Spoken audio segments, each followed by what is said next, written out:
오늘 우리에게 주시는 하나님의 말씀은 베드로 후서 1장 1절부터 11절까지 말씀입니다. 베드로 후서 1장 1절부터 11절까지에 있는 하나님의 말씀을 들으십시오.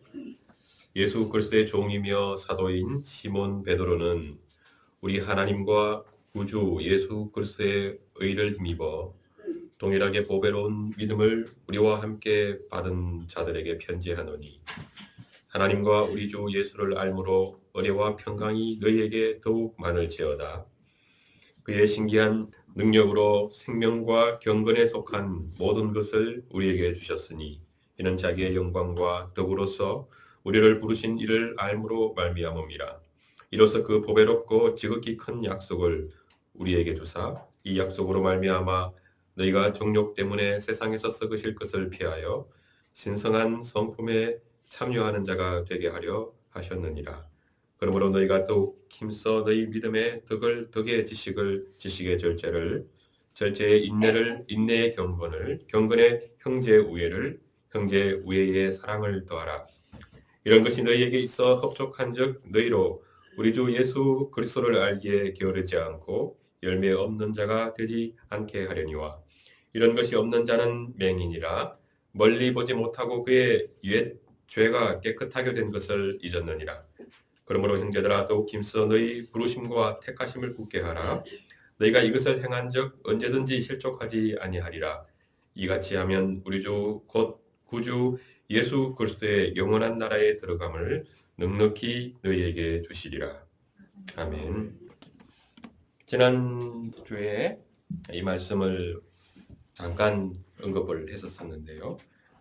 우리가 그리스도의 연합과 관련해서는 하나님과 연합되어져서 살아가는데 우리의 신앙의 성장에 걸림이 될 만한 어떤 그런 요소들을 한번 생각을 해봤습니다. 우리가 예수님 믿고 세월이 지나면은 그 세월이 지나는 만큼 정상적으로 이렇게 꾸준히 성장해 가야 되는데 우리가 부패성을 가지고 있어서 끊임없이 마치 이렇게 길을 가다가 엉덩이에 툭 빠지는 것처럼 정상적으로 가지 못하고 한 번씩 우리가 연약함이 툭 떨어지는 거죠. 그렇게 해서 우리의 신앙 성장에 어떤 문제가 발생하곤 하는데 그러한 것들을 우리가 좀 더 인식을 하면서 그 문제를 어떻게 다뤄야 되는지에 대해서 그리스도의 연합과 관련해서 그래서 오늘은 어떤 부분을 생각해 보려고 하냐면은 우리가 최종적으로 하나님께서 우리에게 기대하시는 그 성숙한 그리스도인의 모습이 어떤 모습인지를 한번 생각해 보고 그 과정에서 우리에게 어떤 노력들이 또 요구되는지 또 한번 생각해 보려고 합니다.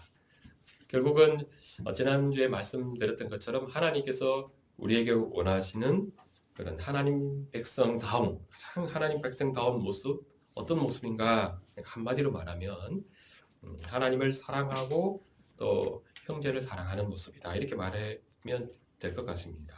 그것이 이제 충분하다고 하는 것을 우리가 성경을 통해서 확인하게 됩니다. 그래서 예수님께서도 제자들에게 그 두 가지를 강조했죠. 그래서 하나님을 사랑하고 너희가 서로 사랑하라 이렇게 강조하셨고 또 사도 요한과 같은 경우에도 요한 1서에서 하나님의 사랑에 대해서 말씀하면서 너희도 이렇게 서로 사랑하라 그리할 때 그 사랑하는 교회 공동체 속에 하나님의 사랑이 충만히 거한다 하는 그런 얘기들을 했었습니다. 그래서 바울 같은 경우에도 고린도전서 13장에서 사랑을 이야기하면서 믿음, 소망, 사랑에 대해서 얘기하고 또 그중에 제일은 사랑이라 하고 특별히 사랑을 강조하고 있는 그런 모습을 볼 수가 있습니다. 그래서 우리 교회들이 하나님의 사랑에 대해서 많이 말하기 때문에 좀 그 표현 자체가 자칫하면은 진부해지기가 쉽습니다. 그러니까 하나마나한 얘기가 되기가 쉬운 거죠. 그 사랑 얘기하면 또 저 얘기하는구나 이렇게 생각할 수가 있는데 그것을 우리가 깊이 이렇게 잘 생각해 보게 되면 이것이 어떤 관념적인 것이 아니고 또 우리가 하나님을 사랑한다고 하는 것이 실제적으로는 우리가 죽고 사는 것과 관련되어 있는 대단히 심각하고 그죠? 우리가 진지하게 다뤄야 되는 주제라고 하는 것을 생각하게 됩니다. 그리고 우리가 서로 사랑하라 이런 말 이제 하면 또 그래 사랑해야지 이렇게 생각하고 지나치기 쉬운데 그러면서 그 외에 어떤 중요한 것들 그죠? 신앙생활 하면서 중요한 것들 우리가 많죠.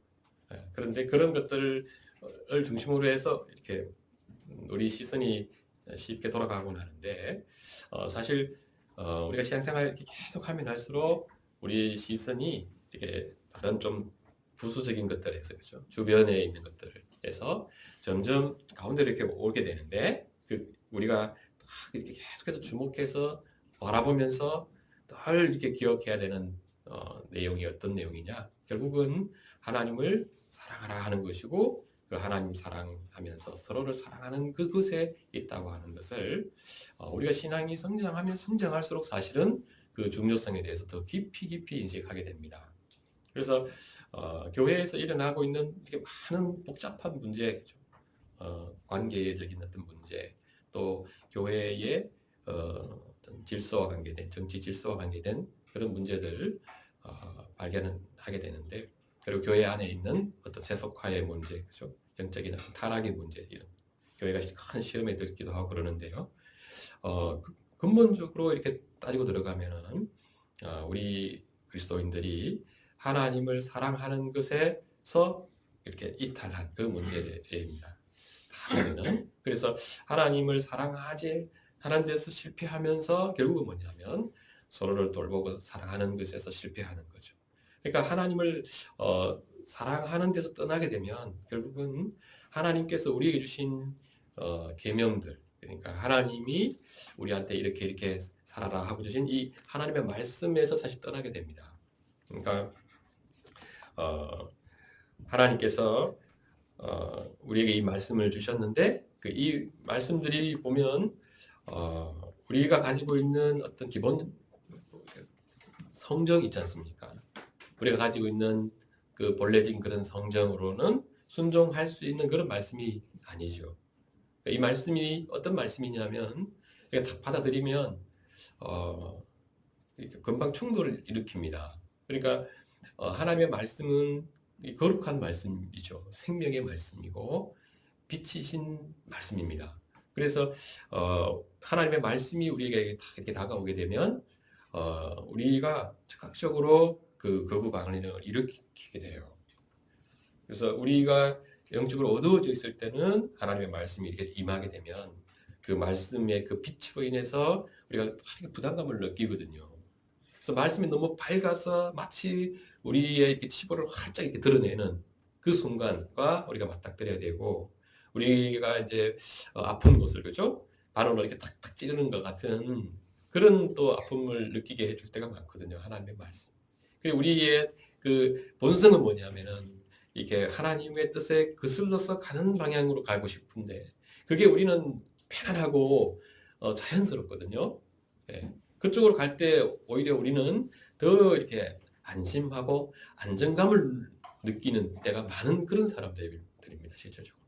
그래서 이 하나님의 말씀으로 우리가 이렇게 계속해서 나아가고, 그죠? 말씀 앞으로 우리가 간다고 하는 것이 그렇게 쉬운 것은 아닌데, 실질적으로는 상당히 사실 영적인 투쟁을 요구하는 어려운 그런 이 일들이 지속되게 하는 것이 뭐냐? 결국은 하나님께서 우리에게 먼저 이렇게 베풀어 주신 그 은총이죠. 그리고 하나님의 모든 은총은 뭐에 대한 은총이냐? 하나님의 사랑을 우리에게 분요해 주시는, 나누어 주시는 그 은총이죠. 하나님의 은총은 우리에게 하나님의 그 사랑을 다 나누어 주시는, 예수 그리스도를 통해서는 우리에게 그 의를 이렇게 나누어 주시고, 그죠?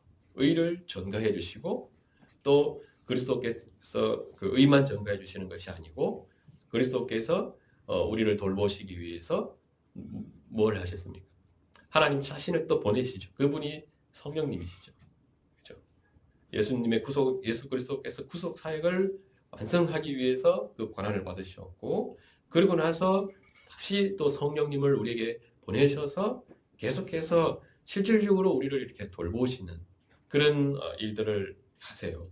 그것을 통해서 하나님께서 우리를 어떻게 이렇게 종합적으로 이렇게 챙기시는 분인지, 사랑하시는 분인지를 잘 이렇게 우리가 인식할 수 있도록 돕는 분이시거든요. 그래서 하나님과 관계가 이렇게 잘 형성이 되고 하나님을 결국은 뭐냐면 깊이 사랑해서 우리 마음에 그 사랑이 이렇게 차고 넘쳐서 형제를 향해서 그렇죠? 겸손하고 온유하고 그리고 그 관용하고 그리고 그 형제를 사랑하는 그런 모습이 이게 나타날 때 실질적으로는 어떤 현상이 있느냐 하면은 우리가 이렇게 살아가면서 겪는 모든 그 어려움과 아픔과 이런 것들이 그것을 중심으로 해서 다 사실은 해결되어져 가는 그런 하나님의 그 사랑에서 실질적으로 그 생명을 살리는 그 능력이 그것에서부터 계속해서 흘러나온다고 하는 것을 우리가 점점점 알게 됩니다. 그래서 이 베드로후서의 이 말씀도 결국은 뭐냐면 8가지 덕에 대해서 얘기하는데요. 마지막에 보면은 형제 우애의 사랑을 다하라 그렇게 말씀합니다. 이 말씀은 이제 우리가 이렇게 1절부터 11절까지 이렇게 다 살펴보면서 이해를 해야 되는 말씀인데요. 뭐냐면은 하나님께서 너희에게 먼저 은혜를 베풀어 주셨다. 그래서 3절에 보면은 그의 신기한 능력으로 생명과 경건에 속한 모든 것을 우리에게 주셨다. 그러니까 이미 주셨다는 거죠. 그리고 1절에서도 보면은 보배로운 믿음을 우리와 함께 받은 자들에게 편지하노니. 그러니까 보배로운 믿음을 하나님으로부터 받은 자들이라고 이 편지 받는 수진자들에게 지금 이야기하고 있죠. 네. 이 베드로서의 수진자는 소아시아, 지금 터키 지역에 있었던 소아시아 지역의 몇몇 교회들이었던 것 같습니다. 정확하게 알기는 어려운데 당시에 소아시아에 여러 개의 교회들이 있었습니다. 우리가 요한계시록을 보면은 소아시아의 7교회 나오죠, 그죠? 뭐 빌라델피아 교회, 사대 교회, 에베소 교회, 스무나 교회, 여러 이제 교회들이 나오죠. 그 외에도 뭐 골로새 교회도 있고 그랬었습니다. 그러니까 한 10개 정도 교회들이 소아시아 지역에 흩어져 있었는데 곳에 있는 교회에 편지하고 있는데요. 베드로가 우리가 베드로후서를 보게 되면 그 교회 속에 거짓 선지자가 들어왔고 거짓된 가르침이 들어오면서 그들의 신앙이 이렇게 흔들리고 있는 그런 것을 보면서 베드로가 이 편지를 통해서 다시 그들에게 원래 하나님이 주셨던 그 믿음, 그 지식 위에, 그죠? 진리 위에 다시 견고하게 서도록 이렇게 그것이 무엇이고 그것을 이루기 위해서, 그러니까 그 진리와 지식 위에 우리가 다시 견고하게 서기 위해서 너에게 어떤 노력이 필요한가 하는 것을 권면해 주는 겁니다. 그렇게 해서 이 교회에 파고 들어온 이 진리를 배격하고 그리스도께서 우리에게 주신 그 진리를 중심으로 해서 결국 뭐냐 하면은 그 하나님께서 너희에게 베풀어 주신 그 은혜 속에 살게 하는 거죠. 네, 그겁니다. 그래서 이 베드로가 이제 그 너희에게 하나님께서 베풀어 주신 은혜는 뭐냐 하면서 이제 1절에 보면은 구주 예수 그리스도의 의를 힘입어 동일하게 보배로운 믿음을 받은 자들. 그래서 예수 그리스도의 의를 받은 사람들이고 그리고 너희는 2절에 보면은 주 예수를 알므로 그죠? 은혜와 평강이 너희에게 많을지어다.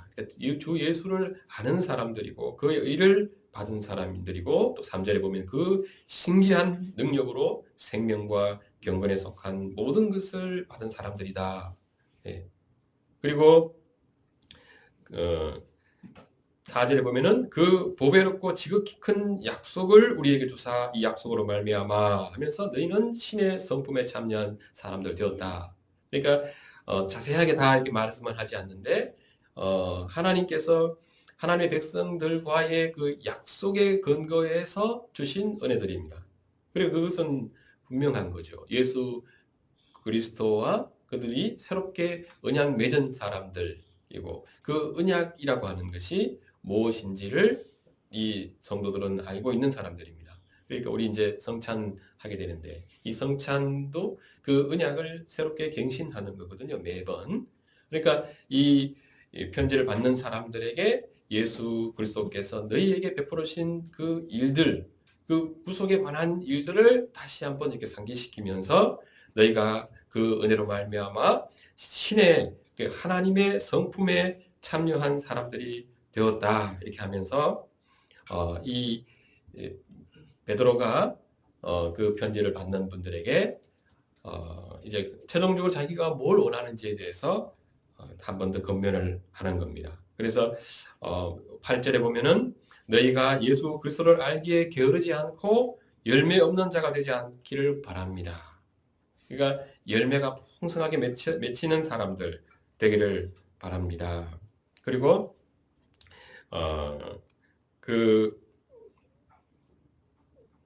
열매로 말미암아 최종적으로 11절에 그죠. 예수 그리스도의 영원한 나라에 들어감을 넉넉히 너희에게 주실 것입니다. 그러니까 그 하나님께서 베풀어 주신 은혜를 누리고 그 은혜로 말미암아 풍성한 열매를 맺고 최종적으로는 하나님 나라에 참여하는 그 부분을 지금 베드로가 말씀해주고 있습니다. 그런데 자칫하면은 우리가 오해할 수 있는 표현들이 있죠. 그래서 11절 같으면 우리 주 곧 구주 예수 그리스도의 영원한 나라에 들어감을 너희에게 넉넉히 주시리라, 넉넉히 너희에게 주시리라 해서 이 말씀을 오해하면은 이렇게 오해할 수 있습니다. 너희가 이제 열매를 풍성하게 맺어서 그죠? 그 열매를 힘입어서 너희가 그의 나라에 이제 들어갈 만한 사람들 되라. 이렇게 오해할 수 있는 소지가 조금 있습니다. 근데 그런 말이 아닙니다. 이 표현만 보면은 그렇게 생각하기 쉬운 그런 표현인데 항상 이게 우리가 성경을 볼 때 그 말씀과 함께 전체적인 베드로면 베드로서 전체 사도 베드로가 베드로 전서에서 이렇게 그가 복음에 대해서 구원에 대해서 어떻게 생각하고 있는지를 살펴봐야 되는 거죠. 그리고 사도 바울이 베드로뿐만 아니라 또 다른 사도들이 이 복음에 대해서 어떻게 표현하고 있는지를 우리가 항상 잘 생각해서 이런 말씀들을 정확하게 이제 해석해야 됩니다. 그런 부분이 요구되는데요. 결국은 우리가 풍성하게 열매를 이렇게 맺는 그 모습은 우리가 구원의 그 터 위에 우리 자신이 견고하게 서 있다고 하는 것을 확정시켜 줍니다. 끊임없이. 그래서 우리 마음에 내 그 열매를 내가 바라보면서 내가 정말 그 하나님 나라의 이제 그 영광에 참여할 만한 그런 사람이구나. 나는 그 영광에 참여하겠구나 하고 나 자신을 보면서 내가 맺은 풍성한 그 열매들을 보면서 점점 더 큰 확신 가운데 이렇게 거하게 되는 거거든요. 그래서 예수 믿는 사람들은 다 그 영광에 참여하게 됩니다. 참여하는데 우리에게 어떤 좀 문제가 있냐면은 다 참여할 사람들인데 참여할 사람들이라고 일단 가정을 하고요. 그 속에서도 어떤 사람들이 있냐면 그것을 확신하는 사람이 있고 또 내가 정말 참여하는 사람이 맞나 하는 어떤 의구심이 있거나 심지어는 그 불안해하는 그런 분들도 있습니다. 그래서 그 불안감이 있다고 하면 의구심이 있다고 하면은 그것은 아직도 여기 보면은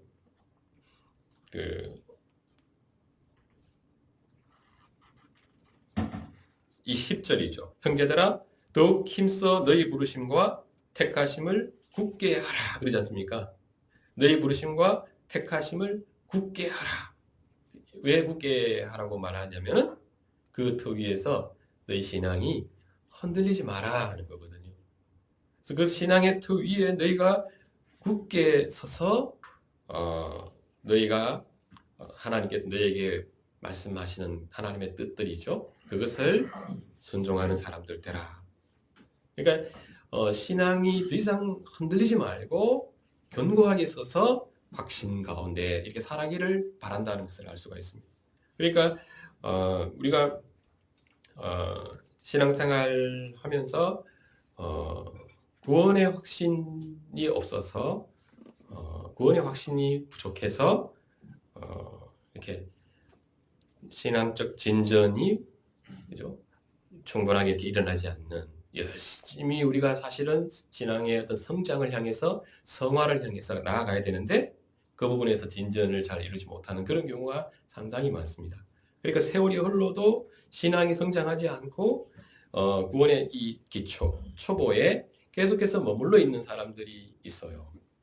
그런 분들 때문에 히브리서가 이제 기자는 그 사람들의 그 문제를 경고하면서 너희가 그 신앙의 초보에서 이제 계속해서 머물지 말고 성장해야 된다 하는 얘기를 해주는 거거든요. 그리고 이 베드로서뿐만 아니라 많은 곳에서 그리스도인의 신앙 성장에 대해서 이야기를 해주는 거거든요.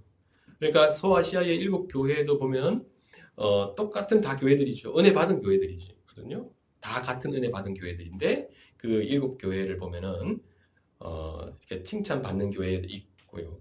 칭찬도 받고 책망도 받는 교회들이 있고 또 책망만 받는 교회들도 있고 그렇습니다. 그 당시 7 교회들 보면요. 그러니까 우리가 예수님 믿고 똑같은 은혜를 받고 진리를 갖고 신앙생활을 해도 우리에게 나타나는 그 모습들이 다양하게 이렇게 나타나는 것을 볼 수 있고 신앙도 똑같은 세월을 이렇게 보내도 어떤 사람들은 신앙의 성장이 늘 이렇게 제자리처럼 젖을 먹어야 되는 부드러운 음식만 계속해서 먹어야 되는 사람으로 머물기도 하고 어떤 사람은 그죠? 단단한 식물을 먹을 수 있는 지각을 사용해서 단단한 식물을 이 식물이라고 하는 것은 그 진리에 대한 지식의 말씀이거든요. 그것을 먹을 수 있는 사람으로 성장하는데요. 둘 다 이렇게 다 귀한 것들입니다. 이것도 귀하고 이것도 귀한데 이것은 먹지 말고 이것만 먹으라 그런 얘기가 아니고요. 둘 다 먹어야 되는 거거든요. 그런데 이것만 계속 먹지 말고 이게 이제 편식하는 거 비슷해요. 편식 그런 어떤 분들은 이제 결국은 영양이 충분히 공급되지 못하고 또 이렇게 그 더 살찌워지지 못한 그 문제가 일어나는 거거든요. 그리고 그 맛이 주는 더 풍요로움이 있지 않습니까? 즐거움이.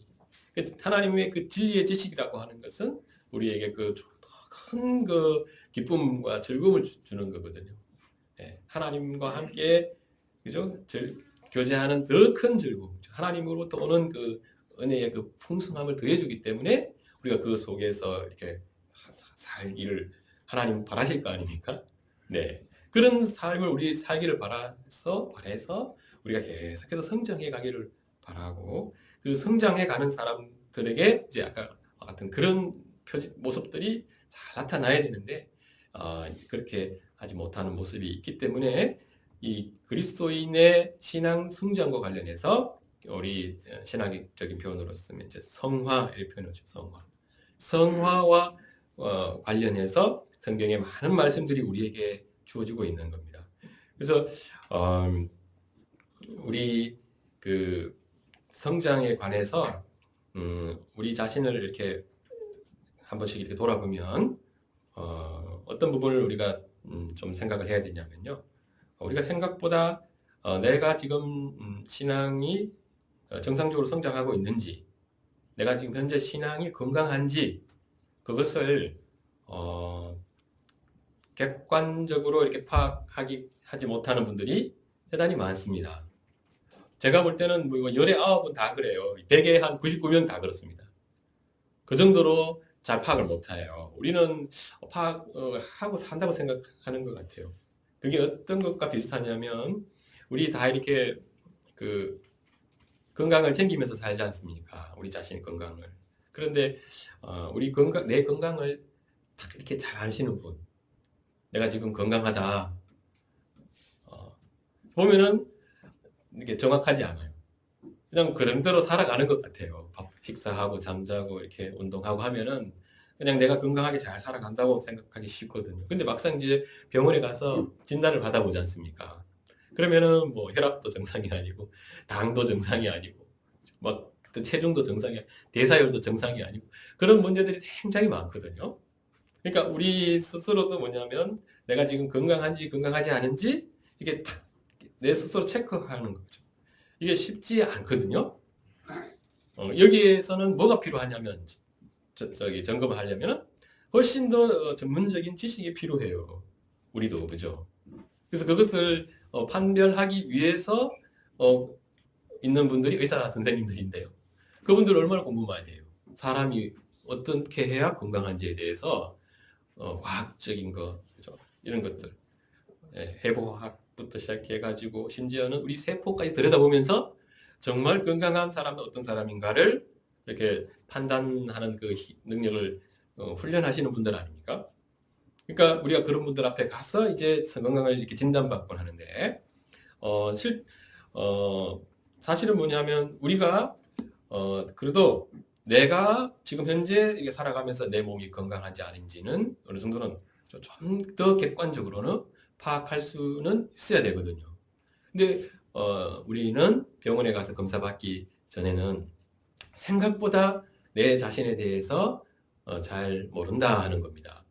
그런 부분을 좀 이렇게 생각해 보면 우리가 영적으로 이렇게 성장해 가는 이 부분에 있어서도 우리가 얼마나 내 영적 성장 상태를 제대로 파악하지 못하고 사는가를 한번 생각해 볼 수가 있습니다. 이 몸에 대해서 잘 모르는 것만큼이나 우리가 내 영적 성장에 있어서도 내가 잘 모르고 살아갈 수 있겠다 하는 것을 이렇게 생각은 해봐야 되는데 사실은 실제로 그렇습니다. 제가 볼 때는 저는 이제 독학을 해서 의학을 배운 그런 면이 있고요. 성향이 그래요. 이게 사람의 그 몸을 이렇게 연구하는 그런 어떤 그런 방식으로 우리의 영적인 면에서 우리가 건강한지 정상적으로 성장하고 있는지를 이렇게 동일한 방식으로 이렇게 탐구해 온 어떤 그런 시간들이 많거든요.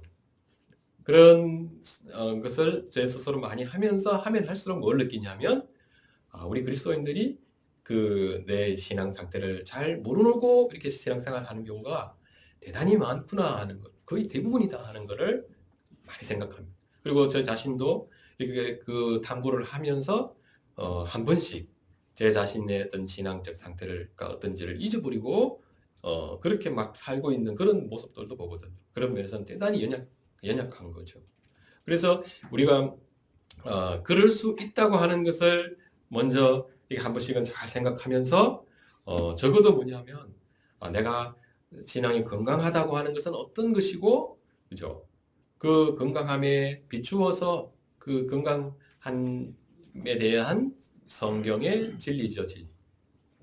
성경의 가르침을 기반해서 우리 자신을 이렇게 비춰보고 점검해 볼 수 있는 그 정도의 어떤 지식과 안목은 우리가 계속 가져 나가려고 해야 된다는 거죠. 그렇게 해서 우리 자신을 빨리 돌아보고 점검하고 그 자리에서 머물지 않고 건강한 방향으로 이렇게 가도록 그죠. 그러니까 우리가 지식이 있으면 그렇습니다. 이렇게 집에서 생활하다 보면은 대체로는 어떠냐면요. 이렇게 집에서 이렇게 처음에 이렇게 쉴 때는 편안하잖아요. 그런데 시간이 지나면 그 집에서 편안하게 소파에 앉아서 편안하게 쉬는 침대에 누워서 편안하게 쉬는 그게 건강을 다 망가뜨리지 않습니까?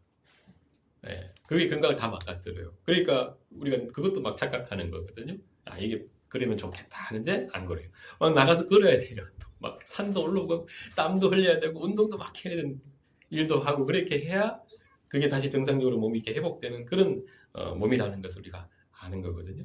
그런 것처럼 우리가 영적으로도 이제 그 성장하는 그리스도인의 어떤 신앙적 모습이 나타나야 되는가 생각하면서 신앙생활을 해야 되는데요. 이 베드로후서의 이 말씀이 성경 전체 속에서 제가 볼 때는 제일 잘 표현해 줬어요. 성경의 많은 부분들이 우리 신앙의 상태와 그죠? 어떤 성장의 과정 속에서 어떻게 해야 되는지에 대한 많은 말씀을 주십니다. 그 많은 말씀들 주시는데 이 베드로서의 이 말씀은 마치 그 전체를 다 요약해 놓은 것 같은 그런 말씀이거든요. 그래서 이 말씀 이제 이렇게 살펴보는데 이 말씀을 늘 생각하면서요. 베드로후서 1장에 나오는 말씀입니다. 베드로후서 1장에 이 말씀이 나오고 여기에서 나오는 8가지 이제 말하자면 우리 건강을 진단하는 하나의 진단서입니다. 그 진단에 뭐라 그래야 돼? 기준, 잣대를 여기서 딱 제시해주고 있습니다. 그게 8가지가 뭐냐? 믿음, 덕, 지식, 절제, 인내, 경건, 형제 우애, 사랑. 이 8가지를 가지고서 내 자신을 한번 이렇게 비춰봅니다. 비춰보면 내 상태를 금방 영적으로 진단하게 되거든요. 그러니까 이 믿음은 이 8가지는 뭐냐면은 우리 그러니까 하나의 건강한 사람의 모습 있지 않습니까? 신앙이 건강한 사람의 모습을 이 8가지의 안경으로 이렇게 보는 거예요. 보면서 건강한지 안 건강한지를 체크하는 겁니다. 그러니까 처음에 우리 어떤 사람이 딱 있는데 믿음이라고 하는 측면에서 먼저 그 사람을 딱 점검해 보는 거예요. 그 다음에 그게 끝나고 나면 그 다음에는 덕이라고 하는 안경을 또 가지고서 그 사람을 또 비춰봐요. 보면은 사실 이게 다 사실은 이제 같은 것을 보는 거거든요. 건강한 사람에게는 이 전체적인 요소가 그냥 다 골고루 이렇게 나타납니다. 그래서 우리에게 어떤 덕의 어떤 요소가 요만큼 있고 절제가 요만큼 있고 그런 건 아니죠, 그죠? 네, 우리는 이제 한 성품을 가지고 있는데 그래서 하나님의 그 신성한 하나님의 성품에 참여한 사람들이고 하나님의 성품을 점점 닮아가는 사람들인데 그 닮아가는 사람들은 이 8가지의 요소들이 잘 드러나야 된다는 거죠. 그래서 우리가 이 믿음이라고 하는 안경을 가지고서 우리 자신을 딱 봤는데 잘 파악이 안 될 수가 있습니다. 그러면은 다른 걸로 봐요. 예를 들면은 형제 우애를 보는 거예요, 바로. 그러면 형제 우애 보면 내가 형제 우애 잘하고 있는가? 보면 아닌 것 같아요. 그러면 어떻게 우리가 이걸 진단하냐면은 믿음도 없는 거예요. 무슨 말인지 아시겠죠? 네, 형제 믿음은 있고 또 절제도 있고 인내도 하고 경건도 있는데 내가 형제 우애는 좀 부족한 것 같다. 그런 거는 없습니다. 형제 우애가 없으면 다 없는 거예요. 그죠? 그래서 내가 믿음이 있다고 생각했는데, 그죠? 이 형제 우애를 안경을 가지고 딱 보니까 내가 많이 부족한 것 같다 이러면은 내가 실질적으로 믿음과 경건과 절제 이런 모든 부분에서 그 정도 수준밖에 안 된다는 것을 다시 생각하면서 나를 어떤 점에서 내가 믿음이 없는 사람인지를 다시 들여다봐야 된다는 거죠. 어떤 점에서 내가 경건하지 않은 사람인지를 들여다봐야 된다는 거죠. 그죠? 그러니까 이게 8가지가 대단히 예리한 우리에게 우리를 예리하게 보게 하고 아주 객관적이고 냉정하게 우리의 신앙을 평가해주는 기준들이거든요. 그러니까 보면은 우리가 신앙이 괜찮은 것 같은데 실제 뭐가 부족한 경우가 많느냐? 지식이 또 부족한 경우가 많습니다. 그러니까 우리가 사랑도 있는 것 같고 또 인내도 하는 것 같아요. 그런데 우리에게 뭐가 없을 수 있냐면 신앙적 하나님을 아는 지식이죠. 하나님을 아는 지식이 성장하지 않는 경우가 많거든요. 그러니까 특히 한국 교회가 이 하나님에 대한 이 지식에 대해서 제가 볼 때는 충분하게 가르치지 않는 것 같아요. 신학교 가서 공부를 해보니까 제가 그전에 선교단체에서 10년 동안 공부를 엄청 많이 했거든요. 성경을 한 50분을 읽은 것 같아요. 그리고 이거를 전체를 4번을 큐티를 했거든요. 제가 20대 때. 그리고 거의 암송하다시피 했었어요. 그래서 성경을 나는 잘한다고 생각했거든요. 근데 신학교에 가서 성경을 배우는데 하나님에 대해서 내가 모르고 있는 것이 굉장히 많다는 걸 알게 됐어. 그러면서 충격도 받고 또 하나님을 새롭게 알아가는 그 이제 즐거움, 이게 정말 즐겁다는 것을 이제 또 느끼곤 했는데 그 처음에 충격을 줬던 책이 제임스 패커가 쓰는 책인데요. 제임스 패커가 쓴 책, 하나님을 아는 지식이라는 책이 있습니다. 그 책이 사실은 이제 그냥 한 수백만 부가 팔린 베스트셀러거든요.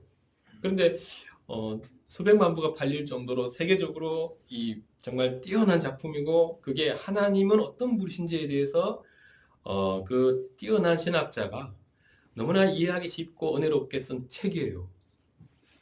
그 이제 읽으면서 너무 은혜 받고 그 배워가는 즐거움을 누렸었는데 이 하나님을 아는 지식을 이렇게 좋은 책을 우리 한국 교회가 사실 잘 모르거든요. 네. 거의 뭐 읽어본 분들이 사실 잘 없을 정도. 우리가 이제 그 정도 책은 우리가 한국 교회에 소개되고 목사님들이 그것을 읽고 그것을 가지고서 같이 토론하고 나눌 수 있는 그 정도까지는 한국 교회가 가야 되는데 이 지식이 하나님을 아는 지식에서의 성장이 없는데 시간이 막 계속 가지 않습니까? 이거 간다고 해서 성장하는 게 아니라는 거죠. 그러니까 사도 베드로후서 이제 마지막에 보면요. 3장 18절에서 이렇게 말씀합니다. 우리 주 곧 구주 예수 그리스도의 은혜와 그를 아는 지식에서 자라가라 그래요. 그러니까 이것은 신앙 성장에 있어서 반드시 요구되는 두 가지 요소거든요. 하나님의 그리스도의 은혜, 그 베풀어 주신 은혜가 우리가 얼마나 큰가 하는 것을 우리의 지정의 전체에서 특히 우리가 감정적으로도 그 부분을 풍성하게 받아들여야 되는 거죠. 그래서 그리스도의 은혜 생각하면 마음에서 감격과 기쁨이 있어야 되는 거예요. 그렇지 않습니까? 그런데 그리스도에 대해서 어떤 분들은 잘 알아요. 제가 볼 때는 또 지식은 있어요. 그런데 감격이 없는 분들이 또 있거든요. 그게 불가능하잖아요. 제대로 지식을 깨달으면 그 지식은 반드시 우리의 감정을 뒤흔들거든요. 그렇죠? 감정을 움직이게 한단 말이죠. 그런데 그런 요소가 없는 그런 지식을 계속해서 탐구해가는 분들도 굉장히 사실 안타까운 부분이기는 합니다. 근데 이제 우리 한국교회는 그쪽보다는 실제로 그를 아는 지식이죠. 하나님을 아는 그 지식에서 공급이 부족하거든요. 그 측면에서의 성장이 부족해요. 그러니까 우리 한국교회가 이 성경의 지식에 대해서 지식이 부족하다는 것은 결국 뭐냐 하면 신앙이 부족한 그 정도 수준밖에는 안 될 것이다 생각해 보게 돼요. 우리가 이렇게 신앙이 괜찮겠지 하고 이렇게 막연하게 생각하면은 이제 그렇게 생각도 할 수 있는데 냉정하게 보면 그 지식에서의 성장이 없다고 한다면 우리는 신앙이 전체되어 있다 이렇게 진단해야 된다는 거죠. 예. 그러니까 이 베드로서는 그런 면에서는 이 말씀이 우리에게 우리 자신을 훨씬 더 냉정하게 이렇게 평가해 주는 말씀이라는 것을 생각해 보게 됩니다. 그래서 절제도 그렇습니다. 절제.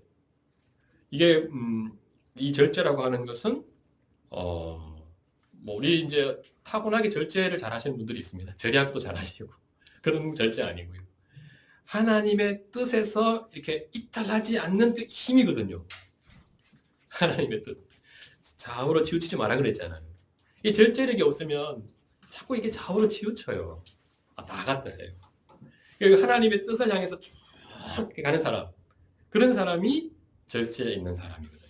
하나님의 뜻에 자신을 계속해서 구별을 할 수 있는 사람이 절제할 줄 아는 사람이거든요. 그런데 우리가 보면은 하나님의 뜻에서 이렇게 너무나 쉽게 한 번씩 탁탁 옆으로 튕겨나가잖아요. 이탈하거든요. 그러면 우리가 절제하지 그때 못하는 거거든요.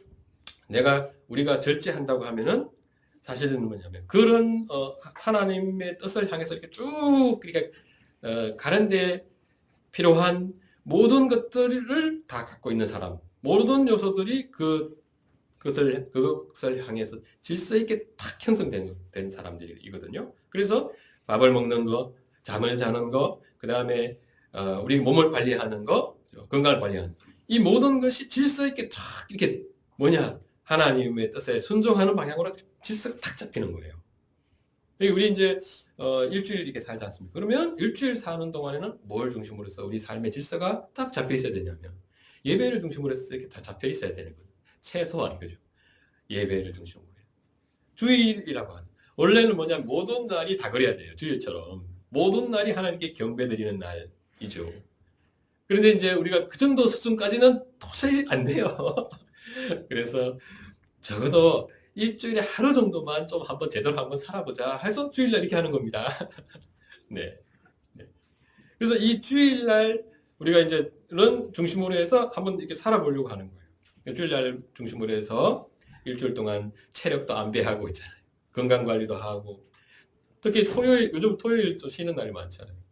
토요일날 너무 쉬어가지고 너무 놀아서 피곤해서 주일을 못 오는 친구들이 가끔씩 있습니다. 아파서 너무 많이 이렇게 몸 관리 잘 안 해서. 그러니까 이것은 뭐냐 하면 사실 여기서 말하는 절제 있는 이 삶에서 이탈한 거예요. 그리고 이런 것이 자주 이렇게 나타난다고 하면 이분은 신앙이 어린 분이구나. 내가 그런 모습이 자주 나타나면 내가 신앙이 생각보다 어리구나. 그렇게 진단을 할 수가 있는 거거든요. 이 8가지의 요소들을 하나하나 이렇게 깊이 생각해 보면 이것이 우리 자신의 이제 신앙적인 어떤 노력과 관련된 내용들도 있고 또 우리가 소유해야 될 덕과 성품에 관한 내용도 다 포함되어 있습니다. 그래서 우리의 삶의 방식은 성장한 그리스도인 다운가 하나님 백성 다운가 하는 것을 한번 이렇게 잘 생각해 보게 되고 또 실제로 우리 내면의 성품도 성장했다고 하는 사람의 성품이 잘 드러나는가를 잘 점검해 보면 좋겠습니다. 이게 여기서 다 이야기하기는 어렵습니다. 한번 이렇게 집에 가셔가지고요. 이것을 여기서 더 말씀 많이 드려도 크게 소용도 없습니다. 이것을 가지고서 우리 자신에게 한번 이렇게 적용해 보게 되면 내가 어떤 부분에서 좀 신앙의 성장에 문제가 있는가 하는 것을 그렇게 어렵지 않게 발견할 수 있습니다. 그래서 우리가 이제 어떤 모습이 나타나게 되냐면은 하나님을 중심으로 해서 살아가는 모습, 하나님과 함께 동행하는 모습, 하나님과 함께 교제하는 것을 즐거워하는 모습이죠. 그것을 잘하는 분들은 당연히 성경을 가까이 하는 분들이에요. 성경을 사랑해요. 성경을 사랑하지 않는데 하나님을 사랑한다고 하는 분들은 다 거짓말입니다. 네. 하나님을 사랑하는 사람은 하나님의 말씀을 사랑하고 또 하나님께서 우리와 교제할 수 있도록 그죠? 놀라운 그 길을 그리스도를 통해서 마련해 주셨는데 그게 기도이지 않습니까? 그 기도를 부지런히 사용하는 사람으로 나타나게 된다는 거죠. 그래서 우리가 성경을 부지런히 이렇게 가까이 하면서 배워가지 않는다든지 기도하는 부분에서 이렇게 충분하게 이렇게 그 삶이 나타나지 않으면 내가 신앙이 아직도 이거밖에 안 되는구나 이런 것도 생각해 보게 되고 또 이렇게 해가지고는 아무리 세월이 지나도 성장하지 않겠구나 하는 것도 예상을 해봐야 됩니다.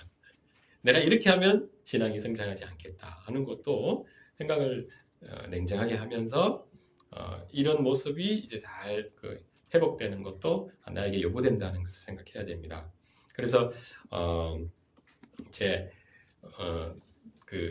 우리 안에 하나님의 은혜와 사랑이 있어서 조금 더 나를 넘어서서 그 확장이 일어나야 되는데 우리 가까이에 있는 형제 자매들을 대할 때 이제 그게 나타나요.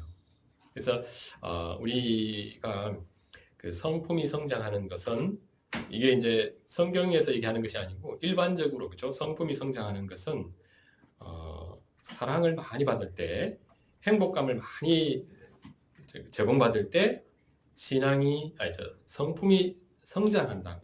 그러니까 성품이 건강하다고 이렇게 표현을 하거든요. 그래서 성품이 어떻게 하면 건강합니까? 행복감 그리고 사랑을 많이 공급받고 그 감정을 계속해서 반복해서 누리는 사람들이 그것이 누적에 의해서 이 성품이 형성이 됩니다. 이렇게 이제 얘기한단 말이죠. 그것과 크게 다르지는 않습니다. 그러니까 우리 그리스도인들도 기본적으로는 하나님으로부터 이 세상에서 부모님을 통해서도 받지 못했던 그 인격적인 대우죠. 또 신뢰, 또 사랑 그런 것들을 하나님과의 관계 속에서 계속해서 우리가 제공받게 되는데 그 제공을 통해서 우리 내면의 그 하나님을 향한 사랑과 그 형제 사랑인 할 수 있는 그 성품 있지 않습니까? 그 성품이 조금씩 형성이 되게 되고 그 성품이 있게 되면은 그 사람은 사실 뭐냐면은 이렇게 막 노력해서 사랑하는 사람이 아닌 거죠. 네. 노력해서 겸손한 사람이 아닌 거죠. 네. 그러니까 겸손한 것을 사모하게 되고 형제를 사랑하는 것을 정말 기뻐하게 되는 거죠. 그래서 정말 사랑해서 사랑하고 좋아하는 사람의 모습으로 우리가 나타나고 있는 그런 나 자신을 조금씩 발견하게 됩니다. 그런 모습이 이제 우리 하나님과의 관계 속에서 그 나의 그 모습이 형제들과의 관계 속에서까지 이렇게 확장이 일어나면 우리는 내가 신앙이 조금 더 성장했구나 하는 것을 생각해 볼 수가 있습니다. 그래서 그 확장이 이제 계속해서 일어나는. 그래서 우리 교회가 그렇게 해서 함께 성장하고 우리 교회가 성장했다고 하는 것은 또 뭘로 나타나느냐? 우리 교회를 통해서 하나님을 믿지 않는 사람들이 복음을 듣고 그들에게 사랑이 확장 뻗어가는 흘러 들어가는 그 모습이 우리 교회를 통해서 이렇게 많이 나타나면 우리 교회가 성장한 교회구나, 성숙한 교회구나 하는 것도 알 수가 있는 거죠.